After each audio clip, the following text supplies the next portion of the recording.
अस्सलाम वालेकुम सामीन मोहतरम, बर सगीर पाक व हिंद में बसने वाली अक़वाम की तारफ़ी सीरीज़ में एक नई वीडियो के साथ हाज़िर खिदमत हैं। दोस्तों, हमारी आज की वीडियो बलोच कौम पर बनाई जा रही है। अगर वीडियो अच्छी लगे तो इसे लाइक और शेयर करें, और अगर आप इस वीडियो के बारे में अपनी राय का इजहार करना चाहते हैं तो कमेंट बॉक्स का इस्तेमाल कीजिए। मुअज़्ज़िज़ नाज़रीन, बलोच लफ्ज़ को मुख्तलिफ अदवार में मुख्तलिफ अक़वाम ने लिखा और इस्तेमाल किया है। अहले बाबल अपने कौमी देवता को बाल अजीम कहा करते थे। यूनानियों ने इसे बेलोस लिखा है और अरब इसे बालोश अदा करते हैं, और ईरानी इसे बलोच लिखते और बोलते हैं। हमारे यहाँ भी ईरानी लफ्ज़ बलोच राइज है और बलोच के लफ्ज़ी मानी बुलंद ताज के हैं। ख़वातीनो हज़रात, बलोच कौम नस्लन अरबी हैं। ख़ुद बलोचों के पास एक नज़म के सिवा कोई कदीम मवाद नहीं, और इस नज़म में आया है कि वो हज़रत अमीर हमज़ा रज़ी अल्लाह ताला अन्हो की औलाद हैं और हलब से पूरी दुनिया में फैले। इस नज़म में मज़ीद ये भी बयान हुआ है कि बलोचों ने करबला के मैदान में हज़रत इमाम हुसैन अलैहिस्सलाम का साथ दिया, और उनकी शहादत के बाद वो बामपुर पहुँचे और वहाँ से सिस्तान और मकरान में दाखिल हुए। सामाईन, बलोचों का दावा है कि उन्होंने न सिर्फ करबला में हज़रत इमाम हुसैन अलैहिस्सलाम का साथ दिया, बल्कि उन दिनों में जब कि रसूलुल्लाह सल्लल्लाहु अलैहि वसल्लम मक्का में बेजार मददगार थे, तो बलोचों ने अपने कबाइल में से 5 बहादुर जंगजुओं को रसूलुल्लाह सल्लल्लाहु अलैहि वसल्लम की हिफाजत के लिए भेजा। नाज़रीन गिरामी, फिरदौसी ने शाहनामे में 3 बादशाहों के ऐद में बलोच कौम का जिक्र किया है। नंबर 1 के खैसरो, नंबर 2 जरकस और नंबर 3 नौशेरवान। 532 कबले मसीह के खैसरों के दौर में बलोच बहर खिज़र के जनूबी साहिली इलाके और कोए अलबर्ज के दामन में रहते थे। इनमें जो थोड़े मुतमद्दिन हो गए वो हुकूमत और फौजी खिदमत करने लगे। जरकस के ऐद में बलोच ईरानी बादशाहों के दरबार में आला ओहदों पर फाइज रहे, लेकिन बाद में बलोच ईरानी बादशाहों के लिए खतरा बन गए। इसलिए उन्होंने निहायत बेदर्दी से उनके खिलाफ मुहिम भेजी, और इस मुहिम के नतीजे में बलोचों की कुव्वत उस इलाके में टूट गई और वो मजबूरन जनूब व मशरिक के पहाड़ों में जाकर रहने लगे। लेकिन डेम्स ने अपनी किताब दी बलोच रेस और गैंकोविस्की ने अपनी किताब पीपल ऑफ पाकिस्तान में ये कियास किया है कि सफ़ेद हुनों की जोरिश की वजह से बलोचों ने बहर खिज़र के जनूबी पहाड़ों से करमान की तरफ कूच किया। करमान के बलोच खाना बदोशों का जिक्र अरब सियाहों, मुहर्रिखों और जोग्राफिया नवीसों ने भी किया है। ख़वातीनो हज़रात, डेम्स ने बलोचों की हिजरत के बारे में अपनी किताब दी बलोच रेस में लिखा है कि ये बात कुरीन कियास है कि बलोचों ने 2 मरतबा नकल मकानी की, और दोनों बार हिजरत की वजह एक बड़े इलाके में नए फातों की पेशकदमी थी। पहली हिजरत उस वक्त हुई जब फारस में सल्जोकियों के हाथों वलीमी और गजनवी ताकतों का खात्मा हुआ। उस मौका पर ये लोग करमान छोड़कर सिस्तान और मगरबी मकरान के इलाकों में आकर आबाद हुए, और दूसरी बार उन्होंने इस इलाके को भी छोड़कर मशरकी मकरान और सिंध का रुख किया। ये हिजरत चंगेज़ खान के हमलों और जलालुद्दीन मंगोल की वजह से हुई। दूसरी हिजरत के नतीजे में उन्होंने पहली बार वादी सिंध में कदम रखा, जिससे उनके लिए तीसरी और आखिरी हिजरत का रास्ता हमवार हो गया, और इस तरह आखिरी हिजरत ने बलोचों के बड़े हिस्से को हिंदुस्तान के मैदानी इलाकों में मुंतशिर कर दिया। उस आखिरी हिजरत का ज़माना हिंदुस्तान पर तैमूर लंग के हमलों और बाबर की जोरिश का ज़माना है। मुअज़्ज़िज़ नाज़रीन, उस आखिरी हिजरत के बाद बाज़ कबीलों ने कलात पर काबिज़ होकर बलोचों को सिंध और पंजाब के मैदानी इलाकों की तरफ जाने पर मजबूर कर दिया। ये वाक़या बलोची तारीख में नाकाबिले फरामोश है, और इस वाक़या के बाद ये कौम 2 गिरोहों में तकसीम हो गई। मोहम्मद सरदार खान बलोच ने अपनी किताब में लिखा है कि बलोचों की मकबूल आम रिवायात सरदार अमीर जलाल खान बलोच के ऐद से शुरू होती हैं। बलोच रिवायत के मुताबिक सरदार अमीर जलाल खान तमाम बलोच कबाइल के सरदार थे, जो 11वीं सदी ईस्वी में करमान के पहाड़ों और लूत के रेगिस्तान में रहते थे। मगर सियासी इंतशार की वजह से वो काफिला दर काफिला करमान छोड़कर सिस्तान चले आए। जब यहाँ भी चैन ना मिला तो अपने सरदार अमीर जलाल खान की क़यादत में वापस करमान गए और ज़िला बामपुर में जाकर आबाद हो गए। फिर सरदार अमीर जलाल खान अपने 44 कबीलों को लेकर मकरान की तरफ बढ़ा, और जूं मकरान को बलोचिस्तान का नाम दिया गया। मोहतरम सामीन, ये बलोच कबाइल की तारीख और तारफ़ी सीरीज़ में पहली वीडियो है जिसमें हम मजमूई तौर पर बलोच कौम की तारीख के बारे में आपको बता रहे हैं, और इंशाअल्लाह उन 44 कबाइल पर हम अलग-अलग तफसील के साथ वीडियोस आपकी खिदमत में पेश करेंगे। इसलिए गुजारिश है कि इन तमाम वीडियोस को देखने के लिए उर्दू शाइन को सब्सक्राइब करें और बेल आइकॉन को लाजमी दबाएं, ताकि तमाम वीडियोस के नोटिफिकेशन आपको बर वक्त मिलते रहें।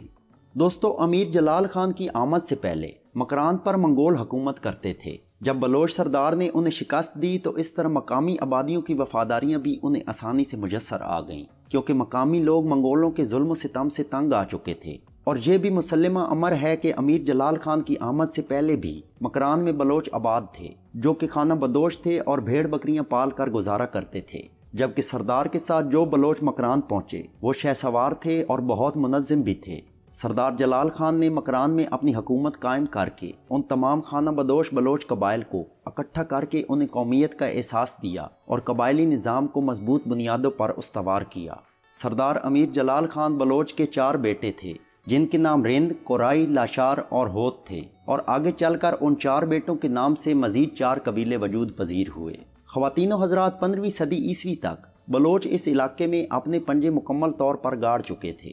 15ویں صدی عیسوی میں بلوچوں نے اس علاقے میں سے مزید آگے بڑھنے کا فیصلہ کیا اور بلوچوں کے 2 قبیلے رند اور لاشار ساتھ ساتھ ہی وسطی بلوچستان کی طرف آگے بڑھے۔ جو لوگ ان کے مقابلے پر تھے یا تو وہ قتل کر دیے گئے یا انہوں نے ان لوگوں کی اطاعت قبول کر لی، اور آخر کار میر چاکر خان رند کے عہد میں سارا بلوچستان بلوچوں کے قبضے میں آ گیا اور وہاں ان کی حکومت قائم ہو گئی۔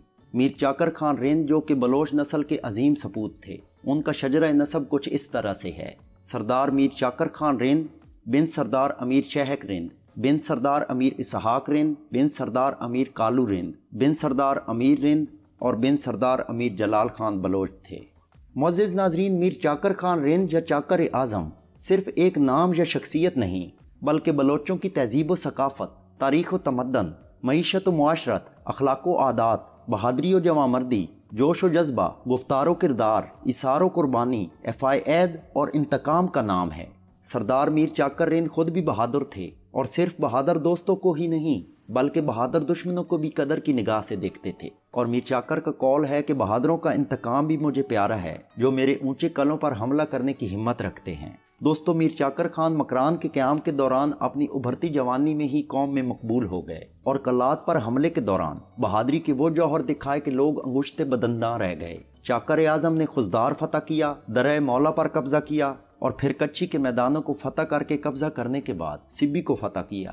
میر شہک کے انتقال کے بعد پورے رند علاقوں کا حکمران ان کا بیٹا چاکر اعظم تھا، اور وہ رند بلوچوں کی تاریخ کا سنہری دور تھا۔ لیکن اس دور کا اختتام اتنا تاریک اور عبرت انگیز ہے کہ میر چاکر کے آخری دور میں نہ صرف رند بلوچ بلکہ پوری بلوچ قوم کا بہت نقصان ہوا۔ قبائلی حسد کی وجہ سے رند اور لاشاریوں میں جنگ چھڑ گئی جو 30 سال تک جاری رہی، اور ان دونوں قبائل کی اس جنگ نے کئی داستانوں کو بھی جنم دیا، اور اس جنگ کا نتیجہ یہ نکلا کہ کئی بلوچ قبائل سندھ اور پنجاب میں ہجرت کرنے پر مجبور ہو گئے، اور پوری بلوچ قوم اس طرح منتشر ہوئی کہ آج تک دوبارہ اکٹھی نہ ہو سکی۔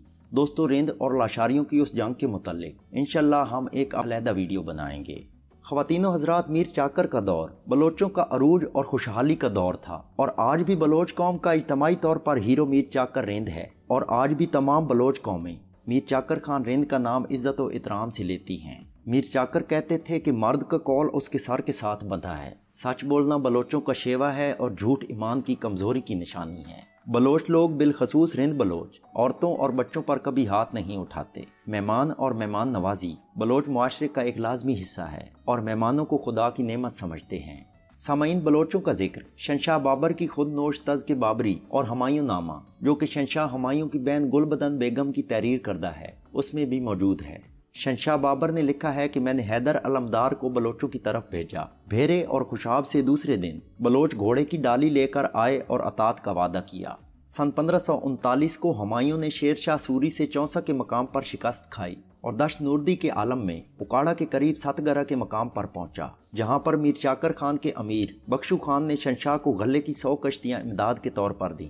گلبدن بیگم نے ہمایوں نامے میں بخشو بلوچ کی امداد کا شکریہ ادا کیا ہے، اور جب ایران جاتے ہوئے شہنشاہ ہمایوں بلوچستان سے گزرا تو ایک بلوچ سردار ملک خطی نے اسے پناہ دی اور اگلے دن اسے ایران کی سرحد پر چھوڑ کر آیا، اور شہنشاہ نے انعام کے طور پر اسے ایک انمول ہیرا دیا تھا۔ پھر جب شہنشاہ ہمایوں نے تخت دہلی کے لیے ہندوستان پر چڑھائی کی تو اس کے لشکر میں 40,000 بلوچ جوان تھے، جن کا سالار میر چاکر خان رند کا بیٹا میر شاداد خان تھا۔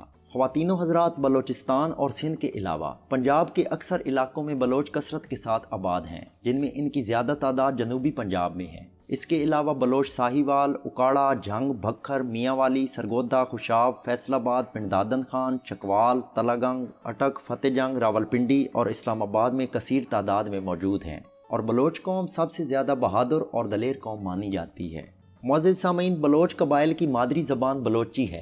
ये हिंद यूरोपी ख़ानदान इल्सिना की शाख हिंद ईरानी जो कि फ़ारसी से पहले राइज थी उसकी एक बोली है। बलोची ज़बान पाकिस्तानी सूबा बलोचिस्तान, ईरानी बलोचिस्तान, सीस्तान, कुर्दिस्तान और खलीज फ़ारस की रियासतों में बोली जाती है। इसके अलावा बलोच बरावी, फ़ारसी, पश्तो, उर्दू, पंजाबी, सराइकी और अरबी ज़बान भी बोलते हैं। दोस्तों, बलोची अदब की बात करें तो बलोची अदब को 4 अदवार में तकसीम किया जा सकता है। पहला रिंद दौर जो 1430 से 1600 तक के अरसे पर मुहित है। दूसरा ख़वानीन का दौर जिसकी मुद्दत 1600 से 1850 तक है। और तीसरा बरतानवी दौर जो कि 1850 से शुरू हुआ और अगस्त 1947 में तमाम हुआ। और चौथा हम असर दौर जिसका आगाज़ क़याम पाकिस्तान से हुआ। क़याम पाकिस्तान के बाद बलोची अदब की तरक्की और फ़रोग़ के लिए मुअस्सिर कोशिशें की गईं। 1949 में बलोचिस्तान राइटर एसोसिएशन का क़याम अमल में लाया गया। 1951 में बलोच दीवान की तश्कील हुई और बलोची ज़बान का एक माहवार मजल्ला ओमान का इजरा हुआ। कुछ अरसे बाद महाना बलोची जारी किया गया और उसके फ़ौरन बाद महाना ओलस और हफ्त रोज़ा देर शाया हुए। जबकि 1959 में बलोच अकेडमी कायम हुई जिसके ज़ेर एहतमाम मुतअद्दिद बलोची क्लासिकी कुतब शाया हो चुकी हैं।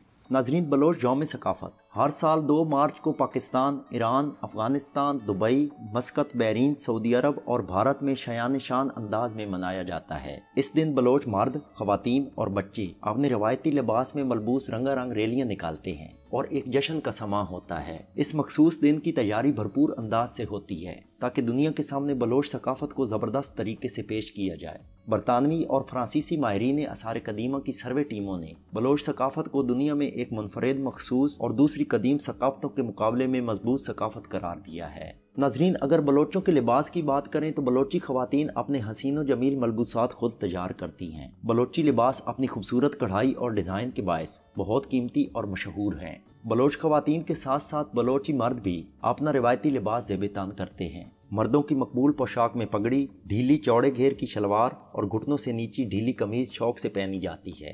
दोस्तों, तमाम बलोच कबाइल का मज़हब इस्लाम है और इनकी सकाफ़ती शनाख्त में मज़हब एक अहम जुज़ है जो इन्हें यकजा करने और मुत्तहिद रहने में मदद देता है। अगर दुनिया में बलोचों की कुल आबादी का जायज़ा लें तो 2009 की कलेक्शन के मुताबिक पूरी दुनिया में तकरीबन बलोचों की आबादी 39.98 मिलियन है और गुंजान आबादी वाले इलाकों में पाकिस्तान, ईरान, सल्तनत ओमान, अफ़गानिस्तान, मुत्तहिदा अरब अमारात, भारत और तुर्कमानिस्तान शामिल हैं। दोस्तों, इसके साथ ही हमारी आज की वीडियो मुकम्मल हुई। वीडियो के अख्ताम पर आप नामवर बलोच शख्सियात की लिस्ट मुलाहिज़ा फरमा सकते हैं। अगर वीडियो अच्छी लगे तो इसे लाइक और शेयर करें, हमारे चैनल को सब्सक्राइब करें और बेल आइकॉन को लाजमी दबाएं ताकि तमाम वीडियोस के नोटिफिकेशन बर वक्त आप तक पहुंच सकें। वीडियो देखने का शुक्रिया। अल्लाह हाफिज़।